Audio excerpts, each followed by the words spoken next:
3 Indian ബഹിരാകാശ സഞ്ചാരികളെ ബഹിരാകാശത്തേക്ക് അയക്കാൻ പദ്ധതിയിടുന്ന ഇന്ത്യയുടെ ഗഗൻയാൻ ദൗത്യം ചരിത്രം സൃഷ്ടിക്കാൻ ഒരുങ്ങുന്നു. വ്യോമനോട്സ് എന്നും അറിയപ്പെടുന്ന ഈ ബഹിരാകാശ യാത്രികർ ഇന്ത്യൻ വ്യോമസേനയിൽ നിന്ന് ശ്രദ്ധാപൂർവ്വം തിരഞ്ഞെടുക്കപ്പെട്ടവരാണ്. അവർ കഠിനമായ പരിശീലനത്തിലൂടെ കടന്നുപോയിക്കൊണ്ടിരിക്കുകയാണ്. സീറോ ഗ്രാവിറ്റിയിൽ എങ്ങനെ അതിജീവിക്കാമെന്ന് പഠിക്കുക, നൂതന ബഹിരാകാശ പേടക സംവിധാനങ്ങൾ പ്രവർത്തിപ്പിക്കുക, അടിയന്തര രക്ഷപ്പെടൽ തുടങ്ങിയ നടപടിക്രമങ്ങൾ പോലും അവരുടെ പരിശീലനത്തിൽ ഉൾപ്പെടുന്നു. ബഹിരാകാശ യാത്രികർ 7 ദിവസം വരെ ബഹിരാകാശത്ത് ചെലവഴിക്കും. ഏകദേശം 400 കിലോമീറ്റർ ഉയരത്തിൽ ഭൂമിയെ പരിക്രമണം ചെയ്യും.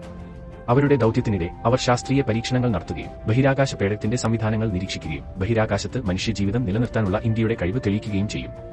ഈ ദൗത്യം മനുഷ്യരെ ബഹിരാകാശത്തേക്ക് അയക്കുക മാത്രമല്ല, ഇന്ത്യയുടെ സാങ്കേതിക വൈദഗ്ധ്യം തെളിയിക്കുകയും ഭാവിയിൽ കൂടുതൽ ബഹിരാകാശ ദൗത്യങ്ങൾക്ക് വേദിയൊരുക്കുകയും ചെയ്യുക എന്നതാണ്.